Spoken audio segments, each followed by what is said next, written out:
सर्वांचं शेतकरी business Facebook पेजमध्ये स्वागत आहे. मी योगेश कदम. आज आपण ऊसाची पहिली आणि दुसरी आळवणी कोणती केली पाहिजे याविषयी माहिती देणार आहोत. चला तर व्हिडिओला सुरुवात करू. पहा, आता ऊस पहिली आळवणी इथे दिलेली आपण. त्यामध्ये तुम्हाला अगोदर घ्यायचे 126100 हे विद्राव्य खत घ्यायचे, चिलेटेडमध्ये येतं. हे 2 किलो घ्यायचे. त्यानंतर ह्युमिक ॲसिड 90% ह्युमिक ॲसिड येतं, ते घ्यायचे 500 ग्रॅम. आणि क्लोरो घ्यायचे 20% क्लोरोफायरिफॉस, हे आळीसाठी किडीसाठी काम करतं. हे 1 लिटर घ्यायचे. आणि पूर्ण प्रति एकरनुसार आळवणी आहे. याप्रमाणे प्रमाण घेऊन तुम्ही जेवढ्या तुमच्या प्रतिपंप टाक्या पडतात एका एकरात, त्याला सगळं मिक्स करून तुम्ही द्रावण एकत्र करून फवारणी करू शकता, आपलं ड्रेसिंग करू शकता. आता पहा, पहिली ही आळवणी झाली. त्यानंतर 14 ते 15 दिवसांनी दुसरी आळवणी करायची.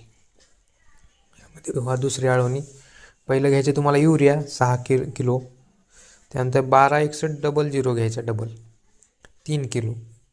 त्यानंतर मॅग्नेशियम सल्फेट घ्यायचे 2 किलो. चिलेटेड मायक्रोन्यूटन घ्यायचे 500 ग्रॅम. आणि ह्युमिक ॲसिड घ्यायचे 500 ग्रॅम. या प्रमाणात ही दुसरी आळवणी करायची. यानं काय होणार आहे, युरियानं तुम्हाला नत्राचं प्रमाण भेटणार आहे पिकाला, ऊसाला.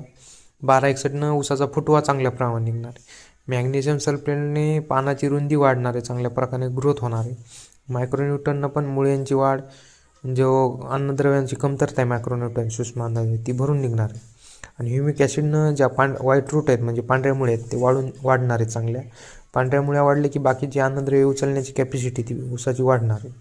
या प्रमाणात पूर्ण या 2 आळवण्या करायच्यात. आणि पुढल्या व्हिडिओमध्ये आपण ज्या समोरच्या 3 आळवण्या आहेत मुख्य 5 पैकी, त्या आपण 3 दुसऱ्या व्हिडिओमध्ये टाकणारच आहोत. आणि ऊस पिकाची संपूर्ण शेड्यूल पद्धतीत माहिती हवी असेल, खाली दिलेला नंबर आहे, यावर व्हॉट्सअप मेसेज करून तुम्ही पूर्ण ऊसाचं शेड्यूल घेऊ शकता. धन्यवाद. माहिती कशी वाटली नक्कीच कमेंटमध्ये पूर्ण सांगा. धन्यवाद.